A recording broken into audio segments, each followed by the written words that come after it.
Yep, that's a lot of abilities being introduced in Pokemon Sun and Moon, and with just 2 weeks now until the games are released, I wanted to go and talk about all of the abilities, the Pokemon that get them, and then get a head start at the shenanigans to be expected in Pokemon Sun and Moon. Now, the first thing I want to talk about, though, is X and Y, because only 23 new abilities were introduced in Pokemon X and Y, but then when we get into Pokemon Sun and Moon, we have 29 already revealed. Now, this is where things start getting weird, because a lot of the new abilities are Pokemon exclusive, that either only one Pokemon with the ability has been revealed so far, or it's just going to be a Pokemon that's signature to only that Pokemon. And I did want to just kind of go and skip over what we get with Solgaleo and Lunala, because these Pokemon are super easy. We have Clear Body on the Solgaleo, and then we have Multiscale on the Lunala. Don't let the different names fool you.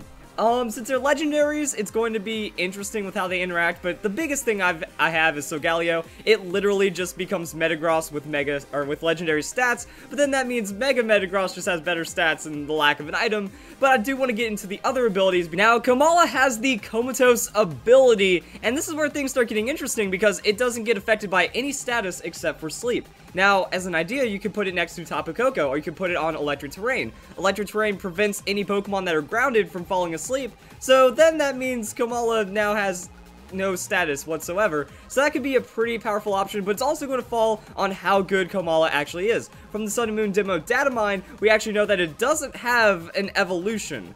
So anyone that was expecting that, your hopes are kind of going to be dashed right there, but then that means it might just get solid, basic Pokemon-based stats and maybe be usable like that. Seems like a Pokemon with a lot of potential, and the Comatose ability is pretty powerful. Next up, we have Power Construct, the ability of Zygarde's complete form. Now, we don't know what Zygarde Complete's base stats are, so we don't know how powerful this ability is, but one incredibly interesting thing is that this is the only in-battle effect that directly modifies hit points, because what we can see is before it activates, we have 125 on our hit points, then after it activates, we have 287. What is going on right here? Because that's just something that we don't expect. So we actually see a doubling in the base hit point stat after you do like math and stuff, or a rough doubling, which means that these stats could do also some very crazy things, making Zygarde's complete form incredibly powerful. That is something to point out from all the information that we have right now. After that, we are going to look at the Stakeout ability, because Stakeout is a really interesting ability that when the opponent switches in or when they bring in a new Pokemon, for that first turn, they are going to be taking double damage from Yungoos or any Pokemon that has it, and Gumshoos is going to be the interesting one. Now, sadly, it feels like it's going to outclass Strong Jaw because Bite moves have a really low base power, and Strong Jaw just kind of brings them up to a normal level. But with Stakeout, everything you do is going to deal double damage on that first turn, which means if you have low opponents, or you can just get a snowball going, Gumshoos seems to be a very high potential threat, but again, it's going to just fall onto the stats, that if this Pokemon turns out to be like a Zoomerl or Diggersby that's treated similar to a huge power Pokemon, therefore doesn't have a high attack stat, it might not be able to do enough, but it is something to keep an eye out for, because double damage on those entry turns like that gives a lot of combo potential, and also could just be a very scary thing to deal with. Next up, we have Bruxish and the Dazzling ability. Now, Dazzling is absolutely ridiculous. It has a new ability, Dazzling, which no other Pokemon's had before. It prevents the opponent from using priority moves that normally strike first. GG. No priority moves when you just go and bring in the Bruxish. Now, it's going to be, if this Pokemon is similar to Alola in ways, that it has to be very tanky. It has to be durable. It might even need some recovery to be the most useful. But at the same time, you can just, like, sit this thing in double battles and be like, hey, Kangaskhan, hey, Talonflame, you guys don't get to do anything in this game. How does that feel? Also, I just made the connection that Alolan Dugtrio needs the Dazzling ability. That would be like the greatest thing ever. And here's one of the interesting things. Like I said, so far from what we've seen is that it's only 1 or 2 Pokemon, or it's an exclusive ability for most. So maybe we're going to see other Pokemon getting these abilities reincorporated. That's why I want you guys to comment down below. Unreleased Pokemon, unrevealed Pokemon, or also existing Pokemon. Who do you think is going to get what new ability, such as Alola and Dugtrio with the Dazzling ability, or maybe even older Pokemon that we might have forgotten about that get a new ability overhaul to try to become viable again? Please leave your comment down below, and also like this video if you have enjoyed it so far. Next up, we have Drampa. Drampa is another example. It has the Berserk ability, but it doesn't seem like something that only Drampa should have access to. So what happens is, once its health drops below half, it gains 1 stat for special attack. So it gets 50% boost to special attack, which is not bad. and you can combo this with all other things. Salac Berry or even a Patea Berry means that you're going to get an insane amount of stats. Salac Berry is going to give you an extra speed boost when you drop below 1/4, so it is a bit more finicky, but you can just do a substitute strategy. Sub, take a hit, sub, take a hit, sub, take a hit, sub, take a hit. Now you have +1 special attack and then +1 speed. As long as you don't see any priority, you should just be able to try to beat down every Pokemon in your way from there. But I'd also like to see other Pokemon that get access to Berserk, because we don't have anything like Moxie for special attackers. So maybe having other Pokemon that are special attackers get Berserk, that would be a really cool thing to see. After that, we do have Charjabug. Now, Charjabug has the battery ability, and it seems to be the only Pokemon that has this. So the battery ability allows it to raise the power of allies' special moves, which means it seems like a very strong Eviolite supporter Pokemon. That Charjabug, it's going to be tanky. That we've seen Pokemon like Eviolite, Cascoon still be fairly difficult to knock out. So if Charjabug has enough sustain to where the battery actually makes it to where that extra damage really counts. Like, imagine this Pokemon in electric terrain next to a Tapu Koko. Tapu Koko, if it turns out to be a special attacker, is going to just be doing more special damage. Maybe Charjabug gets Helping Hand. That would be absolutely nuts, even though it doesn't have any hands. But then you could also just go and throw out the Electro Web. Alright, Tapu Koko protects, you Electro Web, they get slower, Tapu Koko outspeeds, has the boost from battery, and then Charjabug still has opportunities to do some other things. You're also breaking sashes. Yo, keep an eye out for that doubles Charjabug, because that could be really cool if it does have some tanky stats, because it just looks like a dense little guy, and you have Eolite, things get scary. Then we have the Corrosion ability. So we know that Salandit gets an evolution from the datamine, and that means that it's not going to be just this little guy running around, which means Corrosion could have a pretty crazy effect. But it means that Poison and Steel-type Pokemon can now become poisoned. So if you're getting stalled out by a Poison-type Pokemon or Steel-type, you just go Toxic. And now they're dead, because for the most part, a lot of Steel Pokemon don't have recovery moves. They don't really care about trying to remove the poison damage because they don't have to deal with it in the first place. Same for a lot of Poison-type Pokemon. Now, some of them do have, like, the regenerative capabilities or something, so you'll see a Weezing that has Pain Split or something like that. But overall, if that Pokemon gets poisoned, it doesn't have any means to remove it, so you can break those Steel and Poison stalls with a Salandit, and it might be like one of the most interesting tech Pokemon ever. The evolution seems to be agile and also offensive at the same time. So this is one of those rare situations where you actually run an offensive sweeper with Toxic. Normally that's a bad idea, but in this case you can set up for the snowball against your team later, or against your opponent later, and then maybe even bring in a tank of your own as they're going down to a poison that they weren't ready for. Also, I like Salandit's design. He's got that just cheekiest grin I've ever seen. And Corrosion seems like an ability that other Pokemon might get access to, but if too many Pokemon get it, then it can be a problem, because one of the strengths of Steel and Poison is that it can't be toxic. So if you make that trivial, then that's kind of really too much of a nerf. But at the same time, Fairy is really strong and Steel and Poison are really strong, so this is like the crazy mash of meta and craziness that's happening with Pokemon right now competitively. But I do want to also talk about Mimikyu because of the Disguise ability. I feel like Disguise is going to work like Stance Change in that you can't do anything to it. You can't modify the ability, you can't steal the ability, because it belongs to Mimikyu, and since it has like animation changes and it only has like these specific effects that work for the Pokemon, I don't think you're going to be able to tamper with it too much. Therefore, it's just going to be an exclusive ability to Mimikyu. So we're already seeing a lot of these abilities getting really exclusive, and one thing I didn't talk about so far was Soul Heart. That is Magearna's ability. Soul Heart is really broken, raises special attack by 1 stage when a Pokemon on the field is knocked out. So if you go to doubles or triples, Magearna is going to gain stats so ridiculously fast, and it's going to be a mythical Pokemon, so its base stat total is going to be roughly 600, so it gets even scarier from there. Also, let's find where Mimikyu is. Okay, but with Magearna, I've already talked about it a lot. Think Final Gambit, think Destiny Bond, and then Memento and moves like that. Pretty much lowering your opponent's chance to counterplay while also gaining insane stats on Magearna.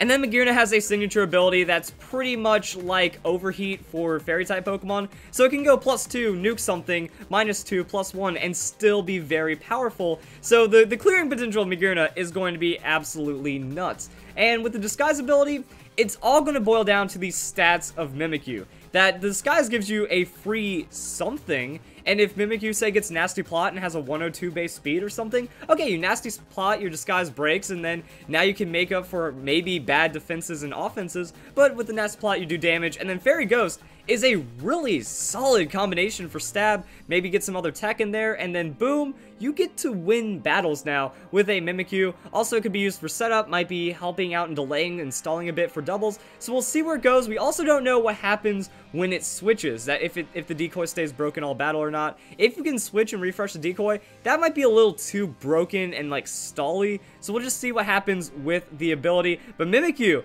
it's gonna live or die by those stats, and the ability is awesome to begin with. Next up, we have Beware with the Fluffy ability. So Fluffy means that if a move makes direct contact, it will be halved, but you do take double damage from fire. So pretty much you gain a fire weakness, and then you are going to get a lot of damage reduction from a lot of physical moves. Now, it's not every one of them, because there's moves like Earthquake that don't make direct contact, but interestingly enough, there's moves like Draining Kiss, special moves, that make direct contact. So you're actually going to lose that super effective hit on Draining Kiss, which might actually mean something with a Fluffy, but Earthquake and Fire-type moves are still going to hurt you pretty bad. Beware seems to be a very powerful Pokemon, so most likely we'll get competitive play, and also if you just bring it into a Pokemon that you can read, it's like, oh, he's going to make contact with me this turn. Might as well just wall it out with the Beware and try to turn something into a KO. Yeah, Beware will be capable of that. Next up, we have Comfey with the Triage ability. Triage, yo! More Pokemon need this ability as well. Like, okay, all that needs to happen is that you rework Audino with the Triage ability, and it at least has something to do. Now, another weird thing is, talking about Draining Kiss again, we don't know if Triage actually affects healing moves that deal damage, because it says, you know, an ability that no other Pokemon has had before. With the Triage ability, Pokemon's restorative moves have the highest priority in battle. Does Draining Kiss count as a restorative move for that? Because highest priority, oh snap, that means you can do whatever. You can do damage before your opponent gets a chance to do anything. Or, if not, then that means you can at least recover before they get a chance to fake out, or extreme speed, or go priority. Because highest priority tells me it's like helping hand level priority of like +7, or something insane like that. But still, Audino would love that, because then you can at least go Heal Pulse. At least you can also restorative moves. Does that mean Heal Bell?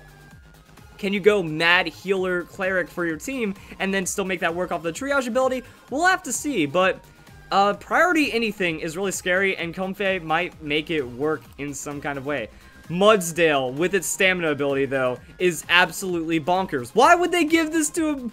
The stamina ability, whenever you get hit by an attack, your defense goes up by 1. Assault Vest, stamina, Mudsdale never dies now, and it seems like a huge Pokemon. It's 8 foot and weighs 2,000 pounds. This thing's gonna be tanky. This thing is going to do damage. I'm expecting, you know, like a 540, 550 base stat total. Pretty much nothing on the speed, maybe because, you know, slow and steady wins the race, that kind of stamina dealing with it. But at the same time, this thing is a truck.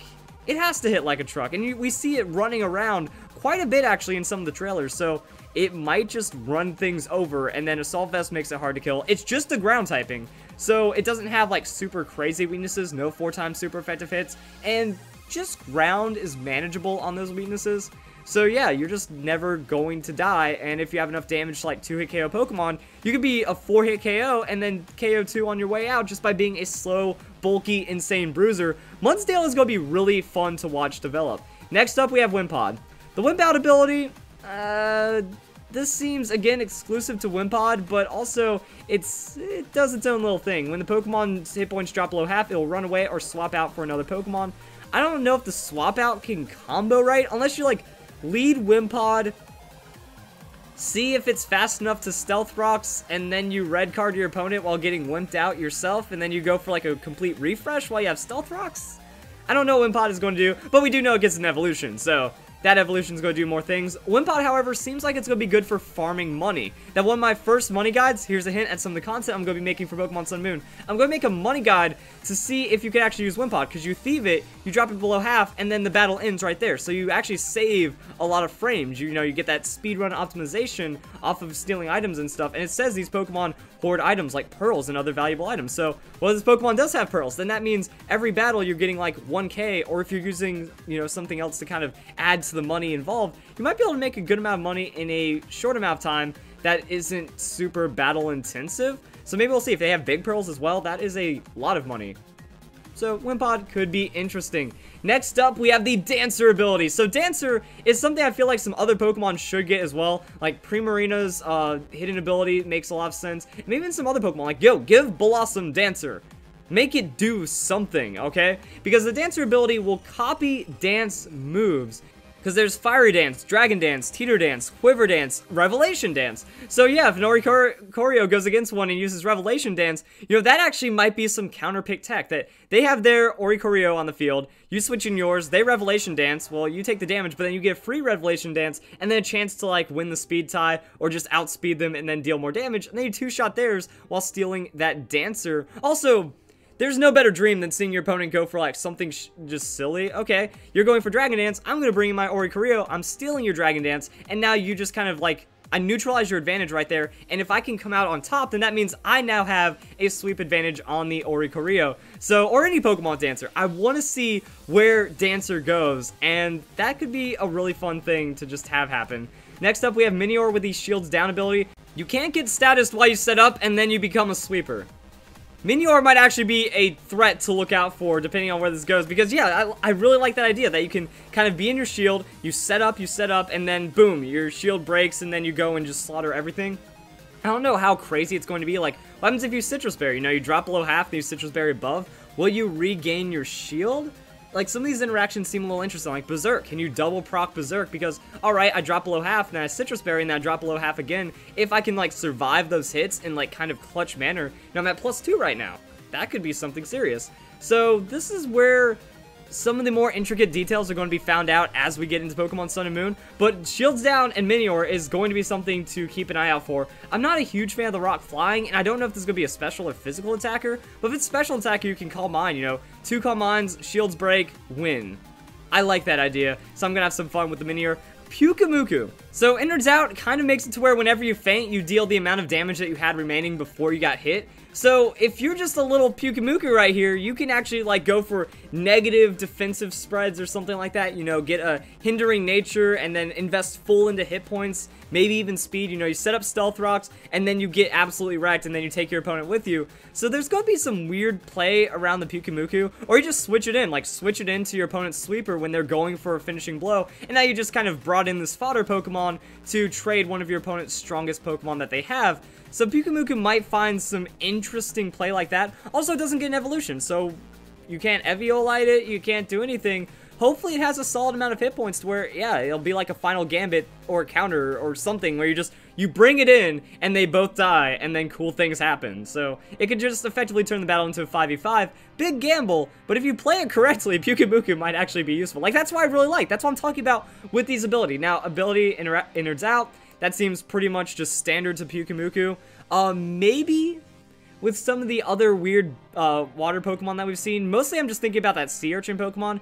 That thing might Innards Out, but I'm thinking it's mostly just Pyukumuku. But yeah, it shows that, like, all these weird Pokemon, you know, this is a basic Pokemon. You don't expect these things to be strong, but to have strong ability. Strong ability. Hopefully Mimikyu gets those stats, but a lot of these Pokemon that aren't getting a lot of evolutions, they do have really strong abilities, and they actually seem useful off of that. So those abilities going into other useless Pokemon or something like that is where it gets interesting.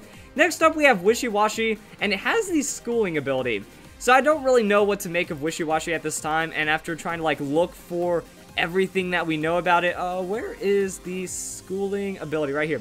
Alters Pokemon's form in battle. If health drops below a certain level, the form reverts. Now, we don't know enough about the specifics of any of this because, okay, most likely when you're level 50, you're going to have these schooled form, but we don't know the stats of when it's actually schooled. We don't know at what health level it unschools and then becomes absolutely useless. So it seems like a Pokemon that has a different form, but also works kind of like Defeatist, that a lot of people wanted to see Defeatist make a return in some way. You know, you give a Pokemon really high stats, but then you make it Defeatist, so it is a high risk, high reward kind of play. Well, with Wishy-Washy, it's similar, that, okay, you get the schooling ability, and then if you take too much damage, well, it means nothing. So you go from this absolute monster back to this little sardine scared looking Pokemon.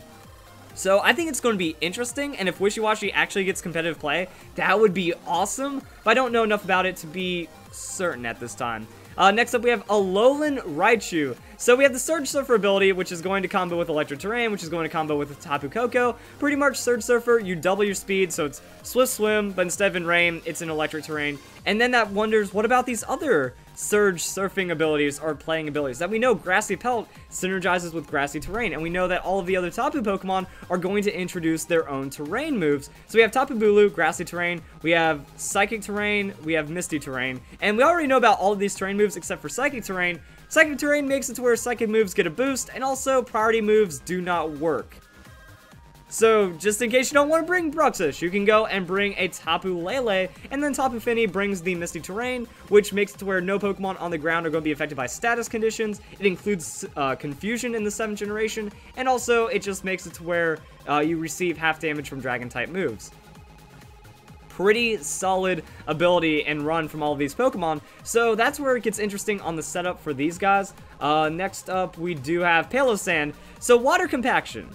From what I've seen off of Water Compaction, well, I guess we need to go to Sandygast to see. Water Compaction makes its defense go up by 2 if it is hit with a Water-type move. Now, this is what I don't understand, because it's a Ghost Ground-type Pokemon. So it takes a super effective hit to gain a +2 in defense. And we've also seen it, like, take the damage when it comes to the Pokemon trailers. Some people were speculating that words like Water Absorb, but I don't think that's how it is. I think this Pokemon's actually going to take damage. So you're taking a super effective hit that is most likely going to be special just to gain defenses. I don't understand the ability. I don't think it's going to work. It works, like, lore-wise and for, like, you know, making a sandcastle. But outside of that, yeah, like, okay, you might see a waterfall, but other than that, it's going to be Scald, Surf, Hydro Pump, and that's going to do insane amounts of damage to your little Ghost Groundness right here. So gaining +2 in defense doesn't really help much. Also looks to be a very slow Pokemon, so it's just going to be a beater, and yeah, unless it's going up against a really weak Water-type Pokemon that's the only opponent's special attacker, it's not really going to get much done. After that, we have Passimian. I did a whole video on Passimian and its combos because of the receiver ability.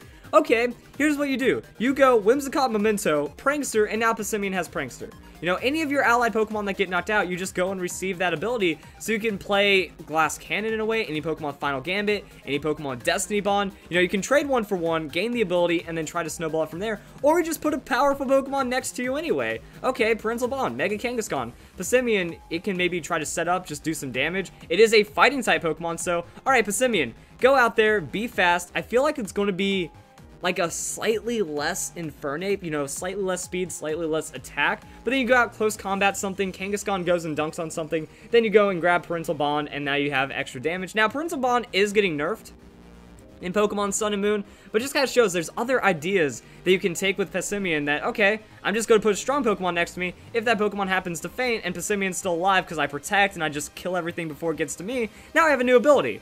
Sweet. So Passimian's going to be really awesome. I feel that Fan Fridays is going to be amazing. I want to see all the Passimian combos ever.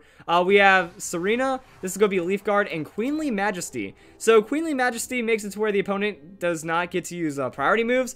I wonder if Vespiquen gets this, or any other kind of queenly-ish Pokemon. So yeah, it prevents from using priority moves. I wonder if this just shuts down Prankster. Like, that would be really silly if they make it from not using any priority moves. So that means your Thunder Wave, your Swag Play, or actually, you can use Foul Play, but your Swagger doesn't work. Any kind of priority, even Safeguard, Light Screen, Reflect. Queenly Majesty can be scary like that, so you might just, like, plop in this arena, be like, here you go. Now you don't get to priority me. I didn't bring Tapu Lele. I didn't bring in all of these other things like Bruxish. I'm not trying to block you out. I'm just going to sit you in here, and I'm going to try to do damage as a Grass-type Pokemon. Now, it does seem like it's going to be fairly frail. Grass has a lot of weakness, so you just go and blow it up really quick. But you can't blow it up with a Brave Bird or anything from a Talonflame. So it has a little bit of staying power. It might just disrupt your opponent for 2 turns or something. But in Double Battle, that might be all that it needs. So even though I'm not a big fan of its design or anything about it, the ability does work on the Queenly Majesty. After that, we have Battle Bond. We see that Ash Greninja gains +50 in attack, special attack, and +10 in its base speed stats.